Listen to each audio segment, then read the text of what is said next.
Good morning everyone. चला मग सुरुवात करू आपण आज आपल्या गणित विषयाच्या अभ्यासक्रमाला ना. गणित विषयाचा अभ्यासक्रम जो आहे तो आपल्याला आजपासून काय करायचा, सुरू करायचा. पहिल्या चॅप्टर पासून सुरुवात करायची. पहिलं चॅप्टर गणित म्हटल्यानंतर सगळ्यात महत्वाचं काय तर संख्या आहे ना. गणित म्हटल्यानंतर संख्या, सगळा खेळ कशाचा गणितात, संख्यांचा. सगळं कशाच्या आजूबाजूला फिरतंय, संख्यांच्या आजूबाजूला. जितके संख्यांचे प्रकार आपण शिकलोय किंवा ज्या प्रकारच्या संख्या शिकलोय त्यापैकी काही संख्यांवर जास्तीत जास्त उदाहरणं येतात, म्हणजे जास्तीत जास्त प्रश्न त्याच संख्यांना विचारले जातात, किंवा मग जास्तीत जास्त पाठांमध्ये, चॅप्टर्समध्ये त्याच संख्या समोर येतात, आहे ना. आणि इतर संख्या ज्या आहेत तर मग त्या कमी जास्त प्रमाणात आपल्या समोर येतात. जसं की आपण जर म्हटलं अपूर्णांक संख्या, तर ह्या अशा संख्या आहेत, त्या संख्यांचा असा प्रकार आहे की जो प्रत्येक ठिकाणी आपल्याला आपल्या कॅल्क्युलेशन मध्ये दिसतोच. गणिताचं गणितीय समीकरण सोडवायला गेलो म्हणजे आपल्याला फ्रॅक्शन्स दिसतीलच, म्हणजे अपूर्णांक संख्या दिसतीलच. तर संख्यांचे काही प्रकार असे आहेत की जे रेग्युलरली समोर येतात, काही प्रकार आहेत की जे विशिष्ट चॅप्टर मध्येच दिसतात, मग पुन्हा दिसत नाहीत, है ना.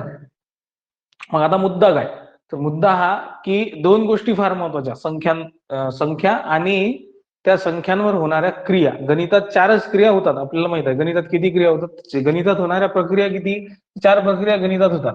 काय होतात, तर एक होते बेरीज, ठीक आहे. दुसरी होते वजाबाकी,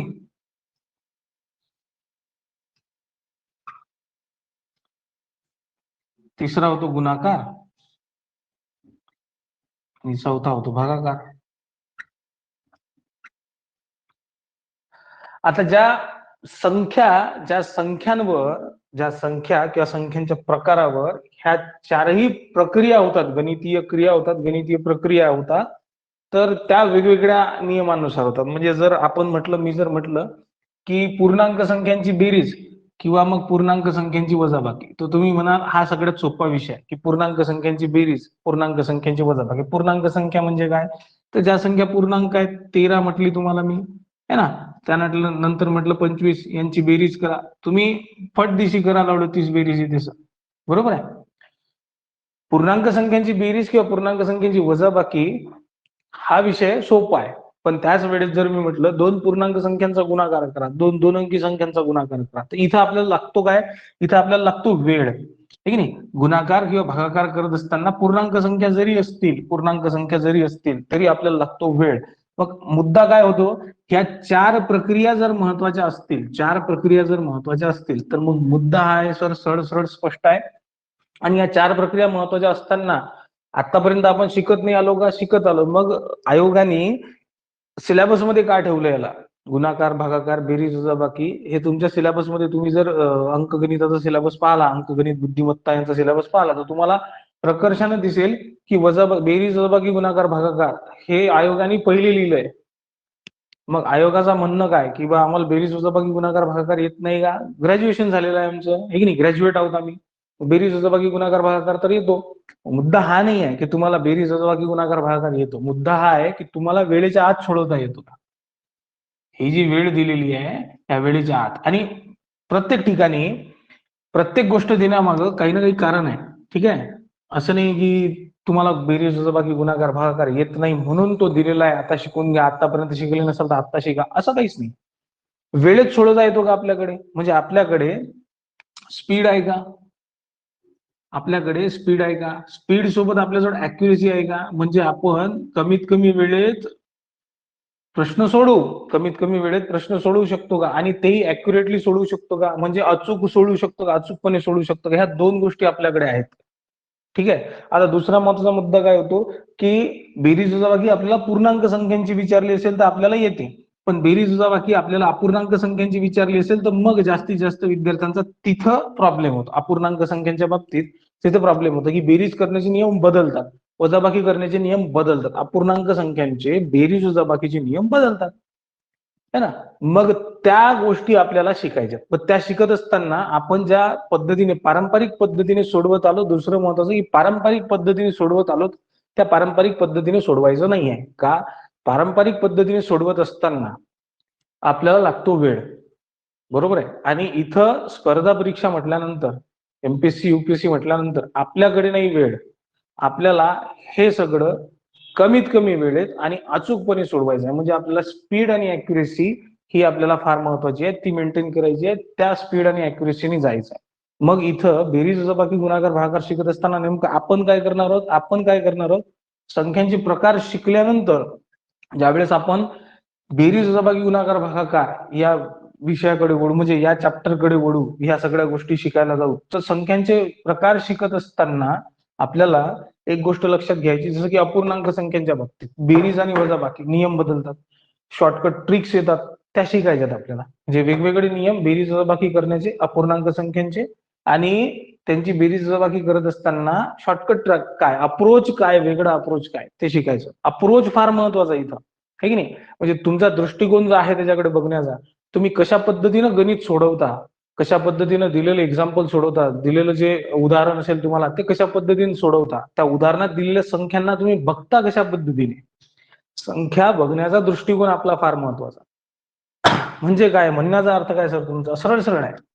मला जर तुम्ही म्हणाल की सर तुम्हाला म्हटलं मी 624 आहे, ठीक आहे, एक मिनिट, 648 आहे, ठीक आहे, 648 आहेत सर, आणि याचा 125 सोबत गुणाकार करायचा. आता अप्रोच म्हणजे दृष्टिकोन काय बघण्याचा दृष्टिकोन म्हणजे सरळ सरळ आहे की मी बघत असताना हे बघेल की 125चा पाढा नाही म्हणायचा, मला 125चा पाढा म्हणून मला 648 सोबत गुणाकार नाही करायचा, किंवा मग एका खाली एक लिहून गुणाकार नाही करायचा की 648 गुणिले 125, एका खाली एक लिहिले आणि आता गुणाकार करायला लागलो, किंवा मग पहिले 12ने गुणाकार, मग 5ने गुणाकार, आहे की नाही? ह्या सगळ्या गोष्टी करायच्याच नाहीत मला.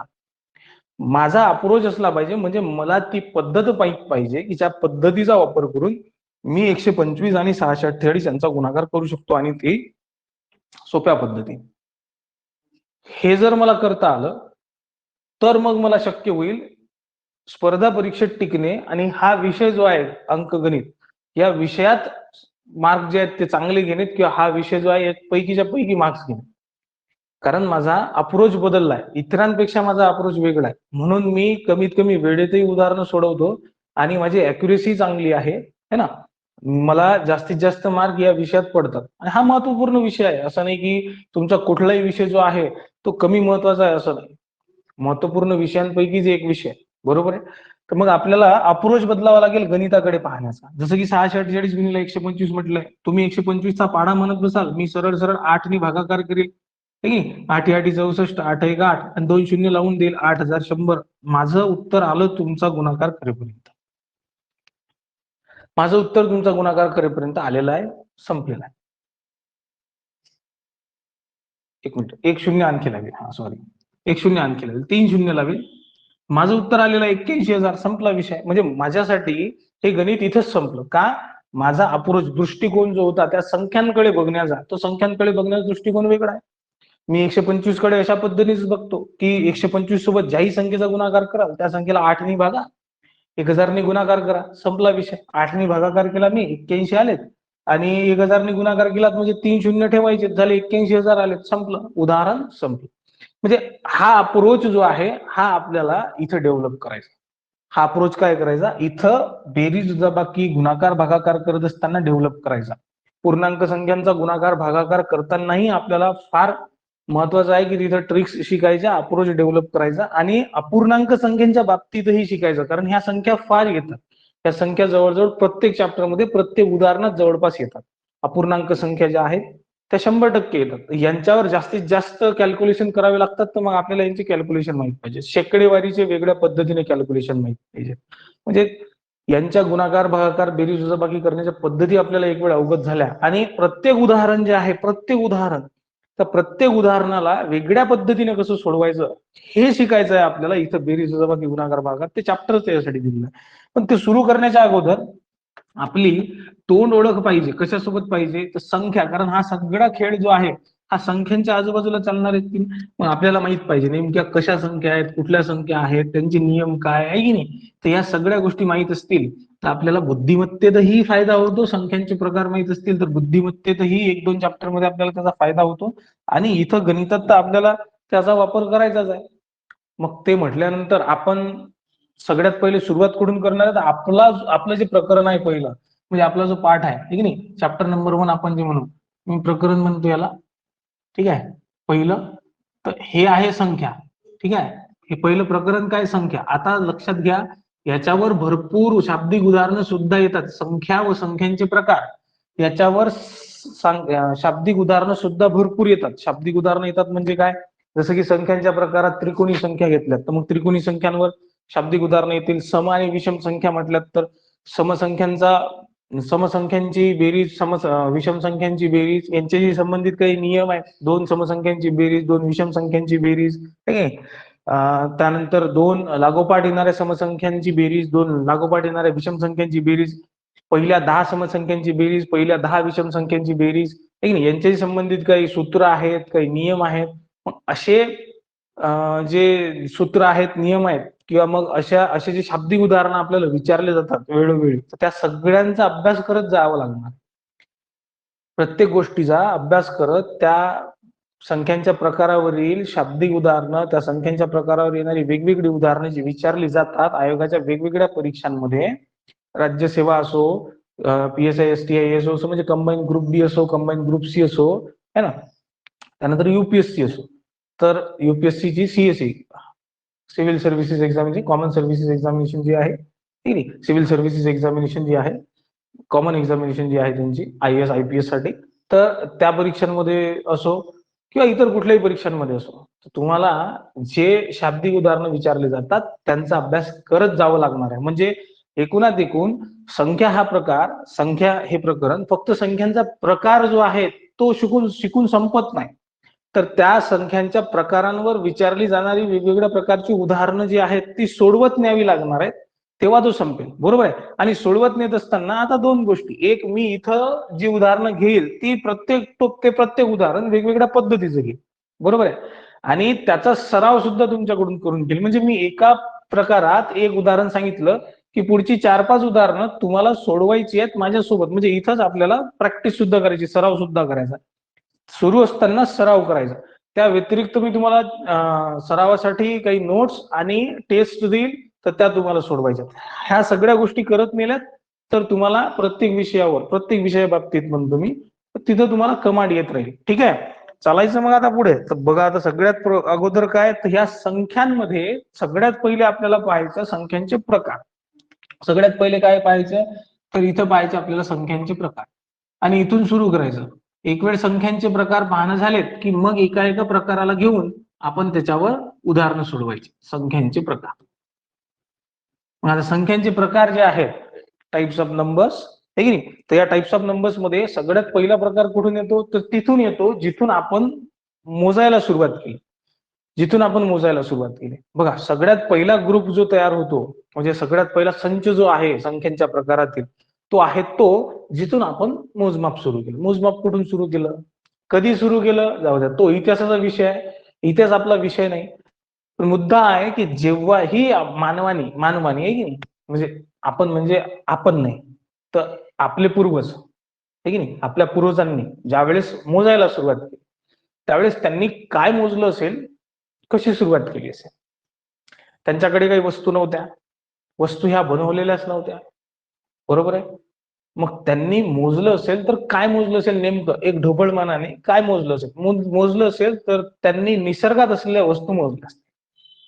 ठीक आहे, मग निसर्गात असलेल्या वस्तू मोजल्या असतील तर मग झाडं मोजली असतील, पशु पक्षी मोजले असतील, बरोबर आहे. दगड मोजले असतील. मग मुद्दा हा आहे की निसर्गातील वस्तू मोजल्या असतील तर त्या वस्तू त्यांनी जिथून सुरू केल्यात, ज्या अंकापासून सुरू केल्यात, त्या अंकापासून ह्या संख्यांचा संच तयार होतो. म्हणून याला काय म्हणतात, ह्या संख्या सगळ्या आपल्याला निसर्गाने दिल्यात, म्हणून आपण पहिल्या संचाला नैसर्गिक संख्या असं नाव दिलं. कारण आपण हे मानतो, आहे की नाही, ज्यांनी हे संच लिहिलेत ते हे मानतात की ह्या सगळ्या संख्या ज्या आहेत नैसर्गिक संख्यांच्या संचामध्ये येणाऱ्या सगळ्या संख्या. पहिला संच काय, नैसर्गिक संख्या, इंग्रजीत म्हणतात नॅचरल नंबर. ठीक आहे, इंग्रजीत काय म्हणतात, नॅचरल नंबर. तर हा जो संख्यांचा संच आहे याला डिनोट कशाने करतात, तर याला दर्शवतात एननी. ठीक आहे, हा जो संच आहे याला दर्शवतात कशाने, एननी. कॅपिटल एन जो आहे त्यांनी हा संच दर्शवला जातो. ठीक आहे, हा संच या महिरपी कंसात मी लिहिणार आहे पुढे. पण मुद्दा लक्षात घेऊन घ्या की नैसर्गिक संख्यांचा संच ज्यावेळेस आपण लिहिला त्यावेळेस आपण ढोबळमानाने हा विचार केला की ज्यावेळेस आपल्या पूर्वजांनी मोजायला सुरुवात केली असेल तेव्हा त्यांनी काय मोजलं असेल, तर त्यांनी त्यांच्या समोर असलेल्या वस्तू ज्या आहेत निसर्गातील त्या मोजल्या असतील. मग त्या मोजत असताना त्यांनी असं कधीच म्हटलं नसेल की शून्य झाड आहे. शून्य झाडं म्हटली असतील का? नाही. तर त्यांच्या समोर एक तर झाड असेलच किंवा मग झाड नाहीच आहे. मग त्यांनी झाड नाही आहे म्हटल्यानंतर झाड नाही आहे. त्यावेळेस त्यांच्या डोक्यात आलं नाही शून्य झाड, कारण शून्य आपल्याला माहित आहे ही कृत्रिम संख्या आहे. त्याचा शोध मानवाने लावला. बरोबर आहे. कोणी लावला ते शून्याच्या वेळेस पाहू. आता मुद्दा हा आहे की एकापासून सुरुवात झाली असेल की एक झाड आहे, दोन झाड आहेत, तीन झाड आहेत, चार झाड आहेत, 10 आहेत, 20 आहेत, 50 आहेत, 100 आहेत. मग मोजायला सुरुवात झाली एकापासून, तर एक ही आपली पहिली नैसर्गिक संख्या बनते. काय? एक ही पहिली नैसर्गिक संख्या बनते. बरोबर आहे. एक ही पहिली नैसर्गिक संख्या बनल्यानंतर त्याच्यानंतर येणाऱ्या सगळ्या संख्या ह्या नैसर्गिक संख्या होतात. एक नंतर येणाऱ्या सगळ्या धनसंख्या ह्या नैसर्गिक संख्या होतात. 1, 2, 3, 4, 5, 6, 7, 8 ह्या संख्या ज्या आहेत ह्या आहेत असंख्य. बघा याला इन्फिनिटी म्हणतात. हे चिन्ह जे आहेत याला म्हणतात इन्फिनिटी. ठीक आहे. आणि इन्फिनिटीचा अर्थ होतो असंख्य. इनफायनाईट म्हणजे काय? असंख्य. ठीक आहे. तर ह्या संख्या कशा आहेत? असंख्य संख्या आहेत. कशा संख्या आहेत? असंख्य संख्या आहेत. नैसर्गिक संख्या एक पासून सुरू होतात आणि ह्या असंख्य अनंत संख्या आहेत. या नैसर्गिक संख्या किती आहेत? सगळ्यात मोठी नैसर्गिक संख्या कोणती? काही घेणं देणं नाही. म्हणजे हा विषयच नाही आहे. तुम्ही कितीही मोजत गेला तरी ह्या संख्या संपणार नाही. तुम्ही पुढे पुढे जा. तुम्हाला मोजता येणार नाही, पण ह्या संख्या संपणार नाही. तुमचं मोजणं बंद होईल. तुम्हाला मोजता नाही येणार त्याच्या पुढे. याला काय म्हणू? या संख्येला काय म्हणू? इतकी मोठी संख्या आलेली आहे. याला काय म्हणू? मोजता येणार नाही आपल्याला. पण त्या संख्या संपणार आहेत का? नाही. नैसर्गिक संख्या अशा आहेत की ज्या संख्या अनंत इनफायनाईट आहेत, असंख्य आहेत, त्या कधी संपत नाहीत. एक पासून सुरू होतात, असंख्य संख्या आहेत. मग नैसर्गिक संख्या कशाला म्हणायचं? आहे की नाही? तर नैसर्गिक संख्या म्हणजे काय? यालाच काय म्हणतात? तर याला काउंटिंग नंबर सुद्धा म्हणतात इंग्रजीत. आहे की नाही? मोजण्यासाठी वापरण्यात येणारे अंक किंवा संख्या. तर मग मी सरळ सरळ सोपी व्याख्या करतो. मोजण्यासाठी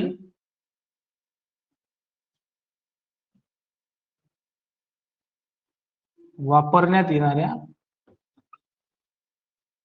येणाऱ्या संख्यांना नैसर्गिक संख्या म्हणतात.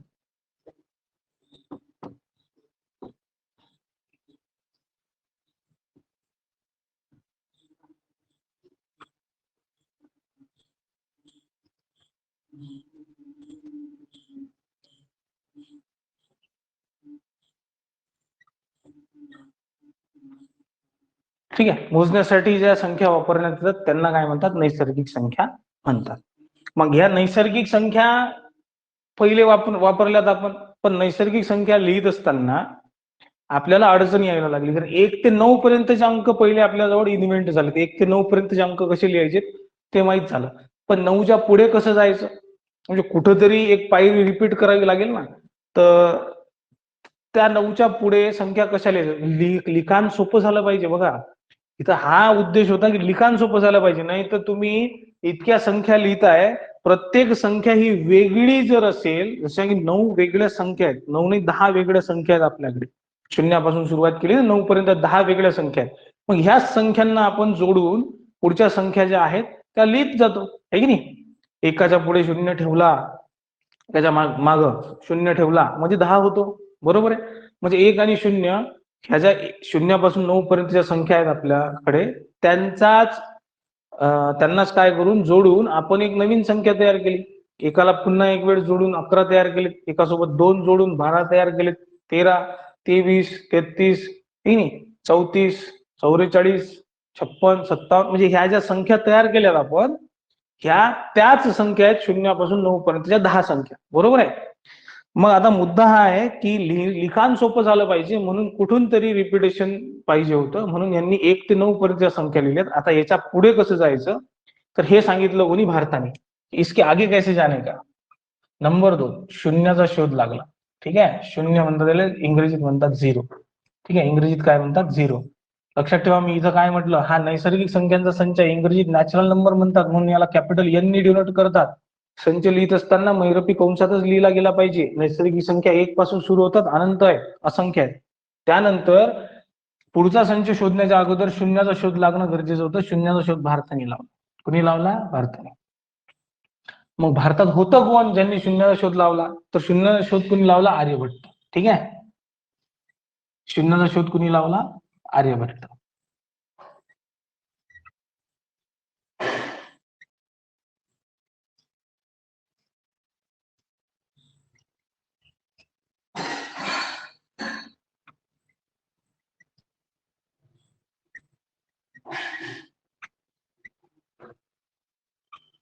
चल, म्हणजे भारताने शून्य दिला. ते गाणं ऐकलं असेल की नाही, पूर्व पश्चिम पिक्चर पाहिला असेल मनोज कुमारचा, तर तिथं दिलेला आहे की भारताने काय काय दिलं. जब झिरो दिया मेरे भारत ने तब दुनिया को गिनती आई. म्हणजे तुम्ही मोजता मोजता 9 वर जाऊन थांबले. आम्ही शून्य दिला म्हणून तुम्हाला पुढे मोजता आलं नाही, तर मोजता आलं असतं का तुम्हाला? नाही. मग भारताचं कंट्रीब्युशन काय? झिरो. झिरो हा कंट्रीब्युशन आहे भारताचा. हा शून्य जर नसता, त्या गणित विषयाची रचना नसती. हा शून्य जर नसता, संख्यांचे इतर प्रकार तयार झाले नसते. हा शून्य जर नसता, मोजणं इतकं सोपं झालं नसतं, हे की नाही. हा शून्य जर नसता आणि तो डेसिमल पॉइंट जर नसता, तर इथून चंद्रापर्यंतचं अंतर, सूर्यापर्यंतचं अंतर पृथ्वीपासून कधीच मोजता आलं नसतं. तिथपर्यंत जाण्याचं तो सोडून द्या, अंतर तो मोजा पहिले. अंतर मोजाल तेव्हा तुम्हाला समजेल की इथून तिथे जाण्यासाठी तुम्हाला किती इंधन लागणार आहे. तेवढ्या इंधनाची व्यवस्था करून तुम्ही तिथे जाल. नाही तर मग ते मिशन मंगल पिक्चर पाहिला असेल तुम्ही, तसं होते. मग ते इंजिन बंद करायचं, धक्का मारायचा, चाललं इंजिन पुढे, आहे की नाही. मग कुठं गेल्यानंतर पुन्हा इंजिन बंद करायचं, पुन्हा एक जोरदार धक्का मारायचा, आहे ना. त्यांनी मोशन घ्यायला सुरुवात केली, इंजिन बंद करून टाकायचं. मग तो फिरत राहायचे, फिरत राहायचे, फिरत राहायचे. स्पीड कमी होत आली का थांबते गाडा, डबल इंजिन चालू करून धक्का मारायचा. ते असं होते. नाही तर मग इंधन जर कमी नेता आलं किंवा इंधन कमी नेलं, नाही फ्यूल कमी नेलं, तर मग तसं करावं लागतं. मिशन मंगल पहा, त्यात तुम्हाला समजेल मी काय म्हणतोय. काही पिक्चर पाहत चला, सगळेच पिक्चर पाहण्यासारखे नसतात, काही पिक्चर पाहण्यासारखे असतात. आणि बेसिकली एखाद्या हिस्टॉरिकल इव्हेंटवर जर बेस्ड असतील तर मग ते पिक्चर पाहण्यासारखे असतात, ते पाहायचे. मिशन मंगल पाहून घ्या तुम्ही इकडे, त्यात तुम्हाला समजेल की मिशन मंगल अकम्प्लिश कसं झालं, म्हणजे कम्प्लीट कसं झालं, पूर्ण कसं केलं त्यांनी, किती जबरदस्त जर्नी होता. त्यानंतर तुम्ही पोखरण पाहिला असेल तर तो पाहून घ्या. त्यातही परमाणू, जो परमाणू बॉम्ब ज्यावेळेस आपण बनवला होता पहिला, तो कसा बनवला, काय बनवला, त्याची पूर्ण प्रक्रिया दिलेली आहे. ठीक आहे, तो इव्हेंट पूर्ण दिलेला आहे. तर मग हे पिक्चर पाहाच. मुद्दा होता की शून्याचा शोध लागला, याचा शोध लागला नसता तर तुम्हाला तिथपर्यंत जाता आलंच नसतं, मोजणं आलंच नसतं, मोजता आलं नसतं. मग तुम्ही गेले कसे असते, की नाही, जाता आलं नसतं. हा मुद्दा आहे. ठीक आहे, शून्याचा शोध लागला. शून्याचा शोध लागल्यानंतर मग तिसरा प्रकार जो आहे तो पुढे आला. तो काय? तो पूर्ण संख्या. बघा, हा तिसरा संच समोर आला आणि तिसरा संच समोर येणं फार महत्वाचं. तो पूर्ण संख्या, याला म्हणतात होल नंबर्स. इंग्रजीत काय म्हणतात? Hole numbers. होल नंबर्स म्हणून हा जो संच आहे, हा संच जो आहे हा डब्ल्यू ने डिनोट करतात, कॅपिटल डब्ल्यू ने डिनोट करतात. कशाने डिनोट करतात? कॅपिटल डब्ल्यू ने डिनोट करतात होल नंबर्सचा, म्हणजे पूर्ण संख्यांचा संच. शून्य आणि नैसर्गिक संख्यांचा मिळून तयार झालेला संच. बघा, शून्य आणि नैसर्गिक संख्या, शून्य आणि नैसर्गिक संख्या, शून्य आणि नैसर्गिक संख्या चा मिळून तयार झालेला संच. शून्य नैसर्गिक संख्यांचा मिळून तयार झालेला संच. मग तुम्हाला आता जर कोणी विचारलं की सगळ्यात लहान पूर्ण संख्या कुठली, तर तुम्हाला सांगता आलं पाहिजे सगळ्यात लहान पूर्ण संख्या कुठली. तर सगळ्यात लहान पूर्ण संख्या आहे, सगळ्यात लहान पूर्ण संख्या कुठली? तर सगळ्यात लहान पूर्ण संख्या आहे वा सगळ्यात लहान पूर्ण संख्या जी आहे ती आहे शून्य. शून्यापासून चालू होता हा संच. 1 2, मग सगळ्या नैसर्गिक संख्या 1 2 3 4 5 6 7 8 है ना, असा सुरू होतो. तर हा इन्फायनाईट पर्यंत, हा इन्फिनिटी आहे. कारण ह्या सगळ्या नैसर्गिक संख्या आहे ना, याच्या पुढे जर तुम्ही गेलात तर या संख्या असंख्य आहेत, की नाही. इन्फायनाईट नंबर्स आहेत, असंख्य संख्या आहेत. तुम्हाला त्या पद्धतीने न्यावं लागेल त्याला. शून्य फक्त इथं काय झालं, नैसर्गिक संख्येत एकाच्या समोर इथं या बाजूला शून्य जो आहे, डावीकडे शून्य जो आहे तो आपण ऍड केला. शून्य 1 2 3 4 5 6 7 8 तर शून्य आणि नैसर्गिक संख्यांचा मिळून तयार झाला संच पूर्ण संख्या. ठीक आहे. त्यानंतर पुढचा संच तयार होतो पूर्णांक संख्यांचा. ठीक आहे.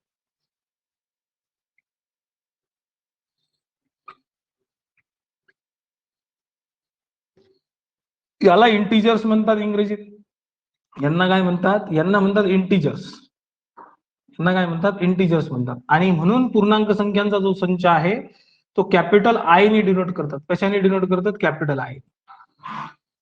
आता पूर्णांक संख्या नेमकं काय सर? इथपर्यंत तर म्हणजे क्लिअर आहे की बा संख्या ज्या आहेत नैसर्गिक आहेत, शून्य शून्य शोध लागला, मग शून्य आणि नैसर्गिक संख्या मिळून पूर्ण संख्यांचा संच तयार झाला. Whole numbers the capital W ने डिनोट करतात. मुद्दा हा आहे की याच्या पुढे कोणत्या संख्या आहेत? पण यात तुम्हाला कमतरता दिसते ना, ह्या सगळ्या ज्या धनसंख्या आहेत, नैसर्गिक संख्या या सगळ्या धनसंख्या असतात. लक्षात ठेवा. इथून काय मुद्दे समोर येतात? इथून मुद्दे समोर येतात नैसर्गिक संख्या, सर्व नैसर्गिक संख्या या धनसंख्या असतात. लक्षात ठेवा. कुठलीही नैसर्गिक संख्या ही ऋण संख्या नाही. इथं लक्षात ठेवायचं ना, सर्व नैसर्गिक संख्या या धनसंख्या असतात. मी यात आणखी एक पॉइंट मांडतो. सर्व नैसर्गिक संख्या, असंच म्हणा, सर्व नैसर्गिक संख्या ह्या धनसंख्या असतात.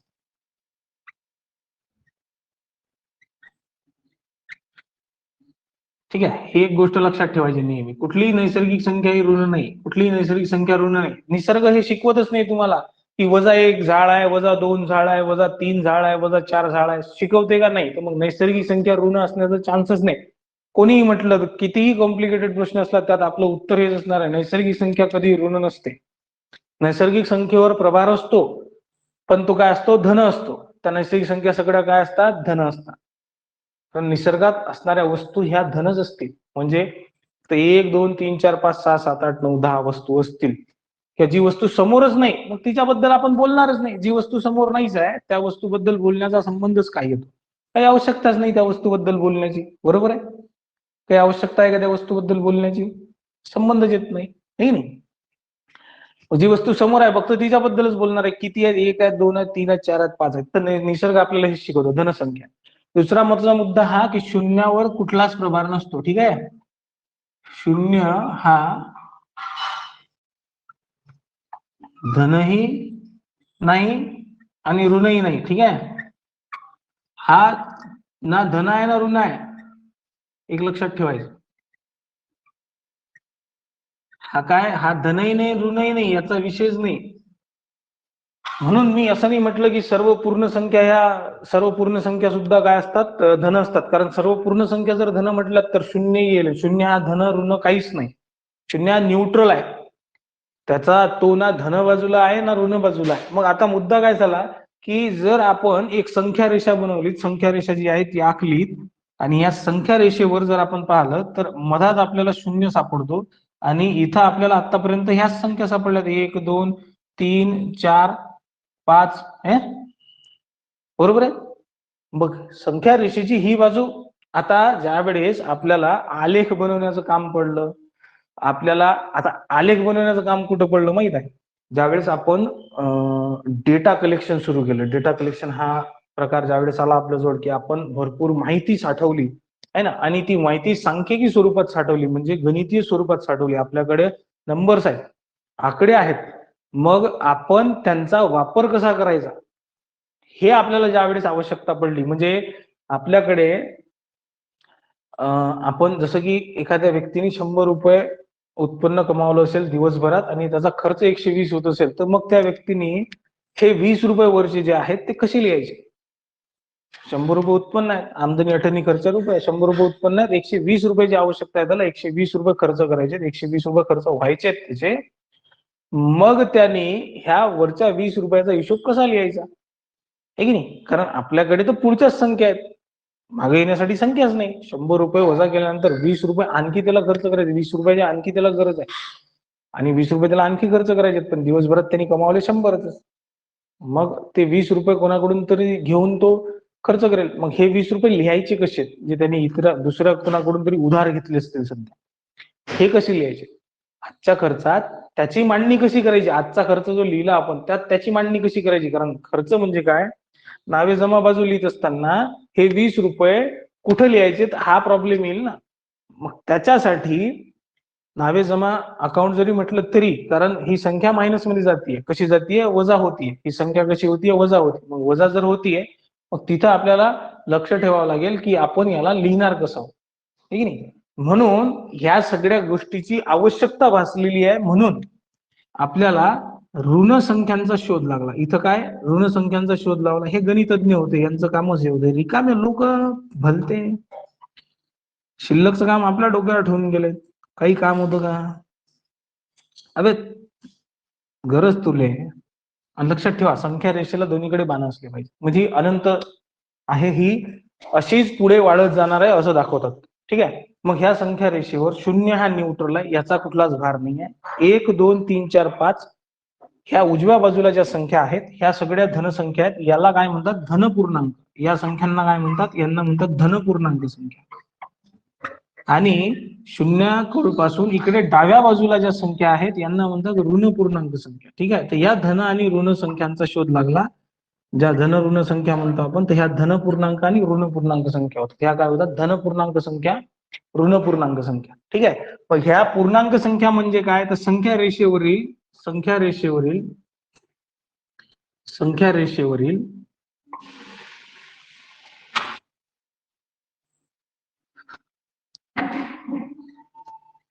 धनपूर्णांक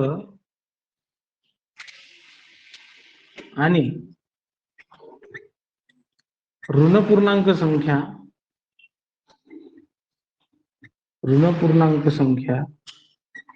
मिळून तयार झालेला संच.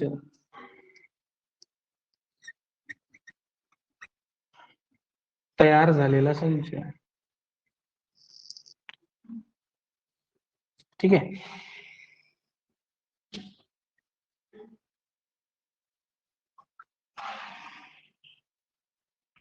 मग हा आय ने डिनोट होतो बघ, कॅपिटल आय. का? तर याला इंग्रजीत इंटिजर्स म्हणतात. याला इंग्रजीत काय म्हणतात? इंटिजर्स म्हणतात. म्हणून हा कॅपिटल आय ने डिनोट करतात. कॅपिटल आय ने डिनोट करत असताना हा संच असा लिहितात, कारण हा संच अनंत आहे. बघा, ह्या संख्याही असंख्य आहेत, इकडं ऋण संख्या असंख्य आहेत, ह्या धनसंख्या तर असंख्य आहेतच, कारण ह्या नैसर्गिक संख्या आहेत सगळ्या. याला असं लिहिलं जाईल, -5 -4 -3 -2 -1 0 1 2 3 4 5 आहे की नाही. हे असं तुम्ही लिहित चला द्या. ठीक आहे. हा झाला पूर्णांक संख्यांचा संच. आता मुद्दा आहे की तुम्ही ऋण पूर्णांक संख्यांचा संच शून्यापासून या बाजूला आणि धनपूर्णांक संख्यांचा संच 0 सोबत या बाजूला असं लिहू शकता. ठीक आहे. म्हणजे एका प्रकारे तुम्ही जर म्हटलं पूर्ण संख्यांचा संच हा धनपूर्णांक संख्यांचा संच आहे तरी चालेल, त्याला काही हरकत नाही. क्लिअर आहे? इथपर्यंत क्लिअर आहे सगळ्यांना की 4 प्रकार झालेत, अजून बाकीचे प्रकार अजून यायचे आहेत. 4 प्रकार इथपर्यंत क्लिअर आहेत? कोणाला काही प्रॉब्लेम नाही? माझ्या मते तर कोणाला काही अडचण नाही इथं, आहे की नाही. की नैसर्गिक संख्या, शून्य, पूर्ण संख्या, पूर्णांक संख्या. बघा, उपप्रकार यांचे अजून घेतलेले नाहीत आपण सध्या मुख्य प्रकार जे आहेत ते पाहतोय. उपप्रकार घ्यायला जाऊ, उपप्रकार ज्यावेळेस घेऊ त्यावेळेस उपप्रकारांबद्दल बोलू, उपप्रकारही शिकू आपण. पहिले आपण पूर्णांक संख्या पर्यंत मुख्य प्रकार जे आहेत ते शिकलोय. ठीक आहे. क्लिअर आहे? कोणाला काही अडचण नाही? चलो, एक प्रकार असा आहे की जो आपल्याला वेगळा शिकावा लागेल, तो म्हणजे अपूर्णांक संख्या. अपूर्णांक संख्या एक पूर्ण चॅप्टर बनतं, कारण तो इतका मोठा भाग आहे की त्याच्यावर आपल्याला विशिष्ट लेक्चर लागतील, आहे की नाही. तो पूर्ण एक भाग आहे, त्याच्यावर आपल्याला पूर्ण एक लेक्चर, 2 लेक्चर जे आहेत ते लागतील. कारण अपूर्णांक संख्यांची बेरीज वजाबाकी, मग ते अपूर्णांक संख्या आहेत त्यांचे प्रकार, उपप्रकार, आणि त्या उपप्रकारांवर वेगवेगळे नियम, बेरजेचे, वजाबाकीचे, गुणाकाराचे, भागाकाराचे. म्हणून अपूर्णांक संख्या आपण वेगळ्या ठेवल्यात, त्यांना यात समाविष्ट केलं जात नाही. ठीक आहे. लक्षात घ्या, मुख्य प्रवाहात त्यांना समाविष्ट केलं जात नाही. ते एक वेगळं चॅप्टर आहे, त्याला वेगळं ठेवलेलं आहे. ठीक आहे. क्लिअर आहे? काही हरकत आहे? पहिला नैसर्गिक संख्या, दुसरा शून्य, तिसरा पूर्ण संख्या, चौथा पूर्णांक संख्या. 4 प्रकार आहेत. ठीक आहे. अजून आहेत प्रकार, 4च प्रकार आहेत असं नाहीये. पुढचे अजून प्रकार आहेत, ते सांगतो मी तुम्हाला, जे आपल्या कामाचे आहेत, है ना. नाही तर आपण जास्त डीप मध्ये गेलो तर भरपूर मग प्रकार पडत राहतात. ठीक आहे. क्लिअर आहे? चालायचं पुढे. 5वा प्रकार घेऊ मग आपण आता.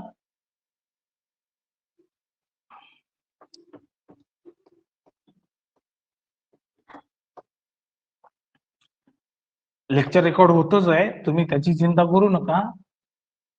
आणि इथं स्क्रीनशॉट निघत नाही याची काळजी घ्या. स्क्रीनशॉट निघतच, तुम्ही काढण्याचा प्रयत्नही करू नका. ठीक आहे. चलो पुढे. आणि लक्षात ठेवा, ह्या सगळ्या गोष्टी शिकूनच तुम्हाला पुढे जावं लागेल, कारण ह्या जर गोष्टी तुम्हाला कळल्या नाहीत तर मग तुम्हाला तिथं कॅल्क्युलेशन करत असताना प्रॉब्लेम होणारच झाला, की कुठल्या प्रकारे यांचे नियम काय नाही. कारण इथं मी नियम जे आहेत ते प्रकारानुसार सांगत जाईल, की ह्या प्रकारात आलेत म्हणजे हे नियम लागतात, त्या प्रकारात आलेत ते नियम लागतात. मग तुम्हाला ते माहित पाहिजे की हे कोणत्या प्रकारात येऊन राहिल्यात संख्या, त्या कोणत्या प्रकारात येऊन राहिल्यात, यांचे नियम काय, त्यांचे नियम काय. या सगळ्या गोष्टी जर समजल्या नाहीत तर मग आपलं झालं कल्याणच आहे मग. आणि पदावल्या ज्या आहेत ते भरपूर चॅप्टर संपल्यानंतर, कित्येक चॅप्टर संपल्यानंतरच पदावल्या घेतात. पदावल्यामध्ये 6-7 चॅप्टर जे आहेत ते एकत्रित येतात, है ना. त्याच्यामुळे त्या पदावल्या सुरुवातीला घेता येणे शक्य नाही. पहिले काही चॅप्टर्स आपल्याला संपवावे लागतील, त्यानंतर आपण पदावल्यांचा विचार करणार आहोत. म्हणजे सिम्प्लिफिकेशन, अप्रॉक्सिमेशन हा जो टॉपिक असतो तो टॉपिक आपल्याला पहिले काही चॅप्टर संपल्यानंतरच करता येईल, अन्यथा करता येणार नाही. ठीक आहे. चलो पुढचा मुद्दा.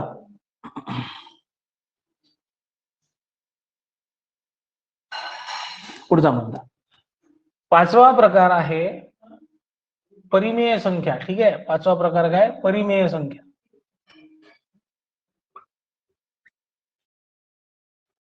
यांना म्हणतात इंग्रजीत रॅशनल नंबर्स. ठीक आहे. यांना काय म्हणतात इंग्रजीत? Rational numbers. आणि आता तुम्हाला समजेल की मी फ्रॅक्शन्स का बाजूला ठेवलेत, रॅशनल नंबर्स. मग बा परिमेय संख्या कशाला म्हणायचं, परिमेय संख्या कशाला म्हणायचं, रॅशनल नंबर्स कशाला म्हणायचं? तर सोपं आहे बा. परिमेय संख्या जी आहे त्याची डेफिनेशन सोपी आहे. काय म्हटलेलं आहे त्यांनी? ए छेद बी. ठीक आहे. ए छेद बी या स्वरूपात लिहिलेली संख्या. ठीक आहे. या स्वरूपात लिहिलेली संख्या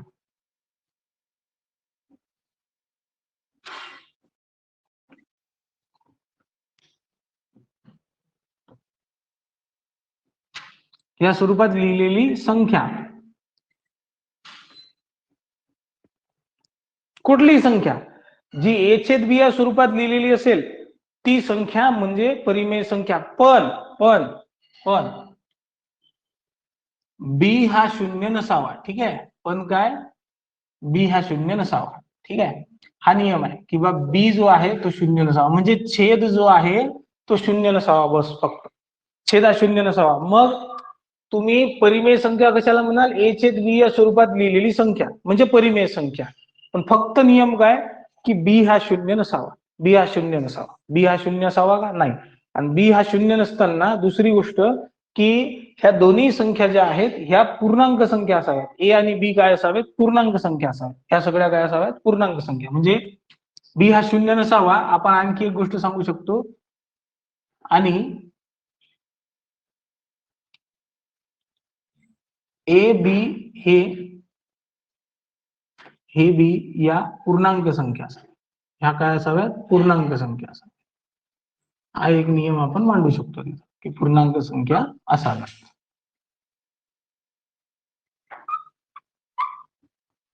ह्या दोन गोष्टी तिथं लक्षात ठेवायच्या. काय लक्षात ठेवायचं? की ए छेद बी या स्वरूपात लिहिलेली कुठलीही संख्या ही परिमेय संख्या असते. फक्त त्या परिमेय संख्या त्या संख्येत बी हा म्हणजे छेद हा शून्य नसावा. छेद हा शून्य नसावा. आणि ए आणि बी ह्या संख्या पूर्णांक संख्या असाव्यात. कशा असाव्यात? पूर्णांक संख्या असाव्यात. आहे की नाही? मग आता लक्षात घ्या, पूर्णांक संख्या नाही आपण, हा ठीक आहे पूर्णांक संख्याच म्हणता का, कारण इंटिजर्स हा बरोबर आहे. पूर्णांक संख्या. ठीक आहे. म्हणजे काय?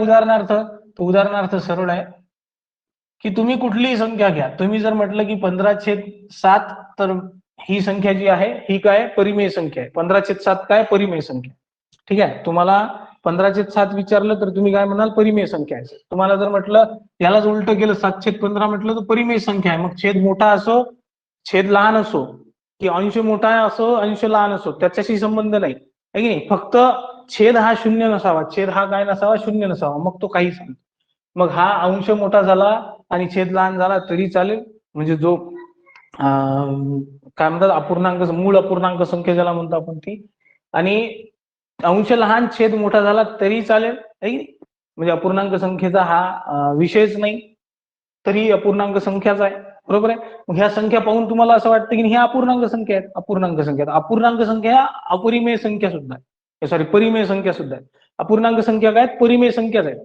तर परिमेय संख्यांनाच आपण काय म्हणू शकतो, अपूर्णांक संख्या. अपूर्णांक संख्यांनाच तुम्ही काय म्हणू शकता, परिमेय संख्या. ठीक आहे, अपूर्णांक संख्यांनाच काय म्हणू शकता तुम्ही, ह्या परिमेय संख्या आहेत. तुम्ही जर दशांश अपूर्णांक जरी घेतला तर मग ही परिमेय संख्या होते का सर? होते ना, दशांश अपूर्णांक सुद्धा परिमेय संख्या होते. तुम्ही जर म्हटलं 0.5 तर मी याला असं लिहू शकतो 5/10. ठीक आहे, पुढेच याला 1/2 सुद्धा करता येतं. मग ह्या ज्या आहेत 5/10, 1/2, ह्या काय, ह्या बघा, छेद जो आहे हा 0 आहे का 10 आहे? छेदचा 0 आहे का? नाही, 2 आहे. आणि ही संख्या a/b या स्वरूपात लिहिली आहे, अंश आणि छेद आहे, तिला a/b या स्वरूपात लिहिली आहे, शून्य छेद नाहीये. दोन्ही संख्या ज्या आहेत 5, 10 म्हणा किंवा 1, 2 म्हणा, ह्या सगळ्या पूर्णांक संख्या आहेत. बरोबर आहे, म्हणजे ह्या संख्या ज्या आहेत ह्या परिमेय संख्या झाल्या. या 0.5 ला 5/10 किंवा 1/2 या स्वरूपात लिहिता येतं, म्हणजे या परिमेय संख्या झाल्यात ना एका प्रकारे. म्हणून मी काय म्हटलं तुम्हाला, अपूर्णांक हा वेगळा शिकण्याचा भाग आहे, कारण तिथं बेरीज वजाबाकी गुणाकार भागाकाराचे नियम वेगळे लागतात. आणि हा वेगळा शिकण्याचा भाग याच्यासाठी आहे, कारण परिमेय संख्येतच जर त्याला समाविष्ट करतो म्हटलं तरी चालेल, काही हरकत नाही आहे त्याला, की अपूर्णांक संख्या तुम्ही परिमेय संख्येत समाविष्ट केल्यात. मग तुमच्याकडे असणारे साधे अपूर्णांक किंवा दशांश अपूर्णांक ह्या दोघांनाही तुम्ही परिमेय संख्या म्हटलं तरी चालेल. बघा, कुठलीही संख्या, गणित जो आहे हा विषय कसा आहे, गणित हा विषय जो आहे हा बुद्धीचा विषय आहे की नाही, बुद्धी आणि विचार क्षमता वाढवणारा विषय. तुम्हाला काय, तुम्हाला जर एखादी संख्या दिली तर तुम्हाला त्या संख्येला आजूबाजूला बघता आलं पाहिजे, ही संख्या नेमकी कशा कशा पद्धतीने लिहिता येईल. कित्येक लोकांना जशी दिसते तशीच लिहिता येते, म्हणून त्यांना गणित हा विषय जो आहे तो किचकट वाटतो. तुम्हाला त्या मागे लिहिलेली संख्या जर दिसली, मी तुम्हाला पहिले सुरुवात करत असताना म्हटलं, तुमचा अप्रोच जो आहे तो महत्वाचा. तुम्ही 125 सोबत गुणाकार करत असताना 125चा पाळा पाठ करत असाल तर मूर्खपणा म्हणतो आपण त्याला.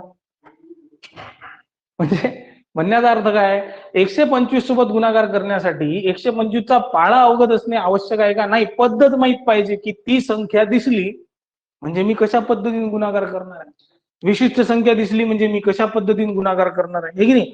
तर मग आपल्याला काय, आपली जी हुशारी म्हणतो आपण त्याला वाढवायचं आहे की नाही. आणि ही वाढते, ही 100% वाढते. मुद्दा काय होतो, तुम्ही त्या सगळ्या गोष्टी शोधण्यात जो वेळ लागतो तो देण्याची गरज भासत नाही आपल्याला, आपण देत नाही, की आपण तेवढी मेहनत घेण्यासाठी तयारही नसतो. कित्येक विद्यार्थ्यांचं कसं होतं, ऐकतं काय येते पाहू द्या, फाटफाट फटफट आले वाचले, चालू घडामोडी पेपर नाही वाचत आपल्याला, ते कोण करणार आहे.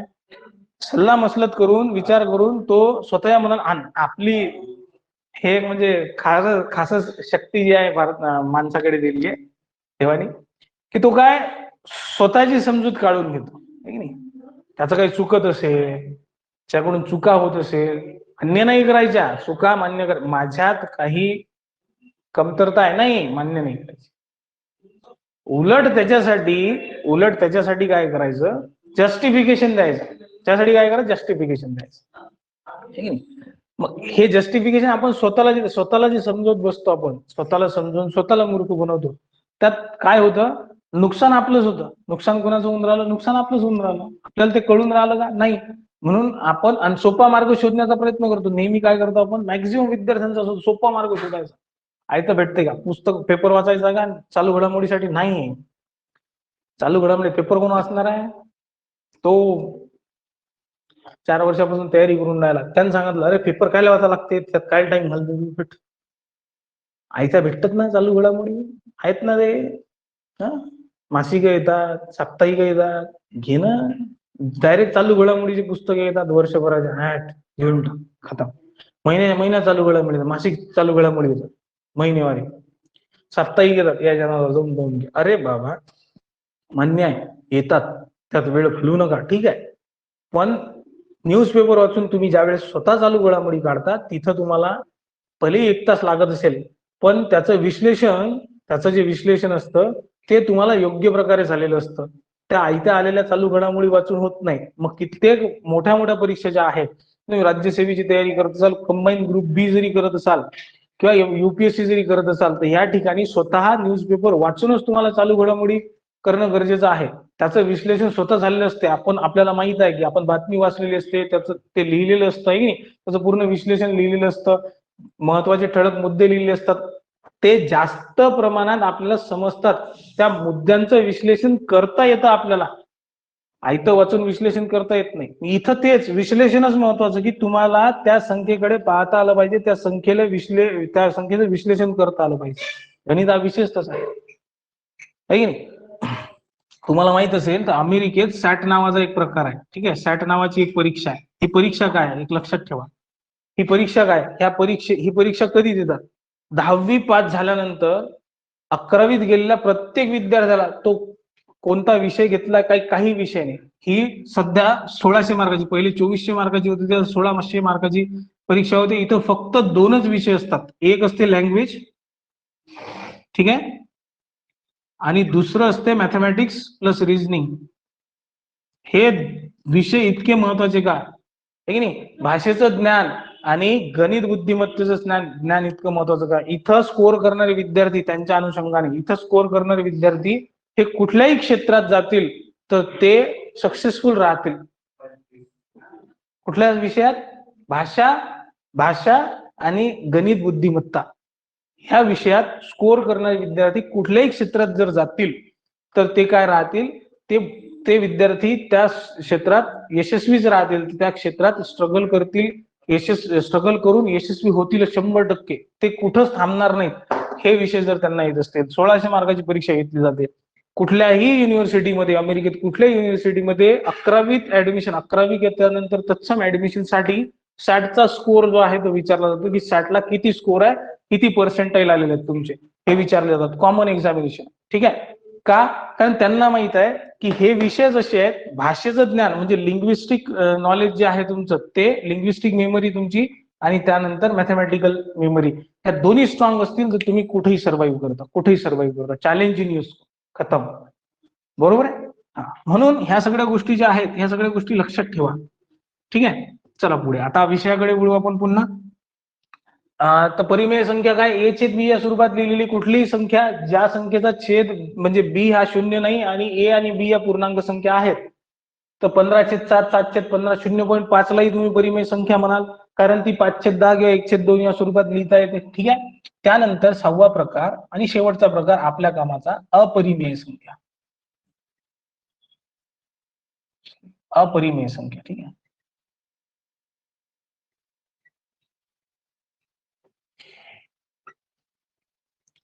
म्हणजे याला इररॅशनल नंबर म्हणतात, ठीक आहे. इररॅशनल नंबर,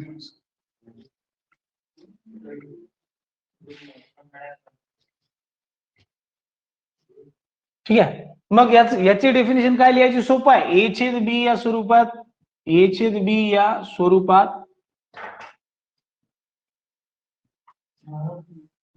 लिहिता न येणारी संख्या.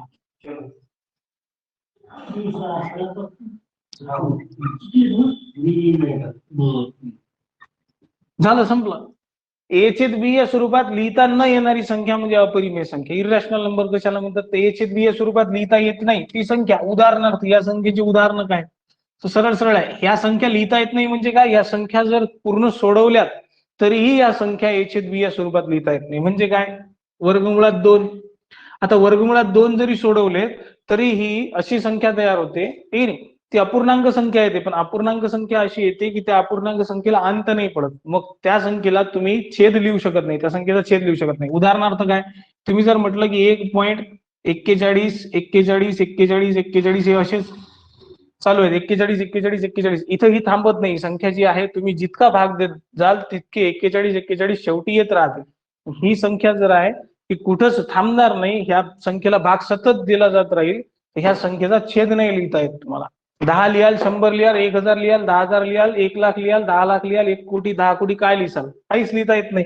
म्हणून अशा संख्या ज्या आहेत ह्या अपरिमेय संख्येत मोडतात. अशा अपूर्णांक संख्या सुद्धा अपरिमेय संख्येत मोडतात. बघा, वर्गमुळात 3, वर्गमुळात 2, वर्गमुळात 3 या संख्या पूर्ण वर्गमूळ आहेत का? 2 हा पूर्ण वर्ग, ही पूर्ण वर्ग संख्या नाही. 3 ही पूर्ण वर्ग संख्या नाही. यांचं वर्गमूळ जर काढलं तर ह्या अशा अपूर्णांक संख्या येतात की ज्या अपूर्णांक संख्यांचा अंत नाही. त्या अपूर्णांक संख्या तुम्हाला त्या अपूर्णांक संख्येचा छेद लिहिता येत नाही आणि आपल्याला परिमेय संख्या जी आहे तिला छेद असणं आवश्यक आहे. ए छेद बी या स्वरूपात लिहिता येणं आवश्यक आहे. मग जर जी संख्या ए छेद बी या स्वरूपात लिहिताच येत नाही त्या संख्येचं काय करसाल तुम्ही? वर्गमुळात 2, वर्गमुळात 3, बरोबर आहे.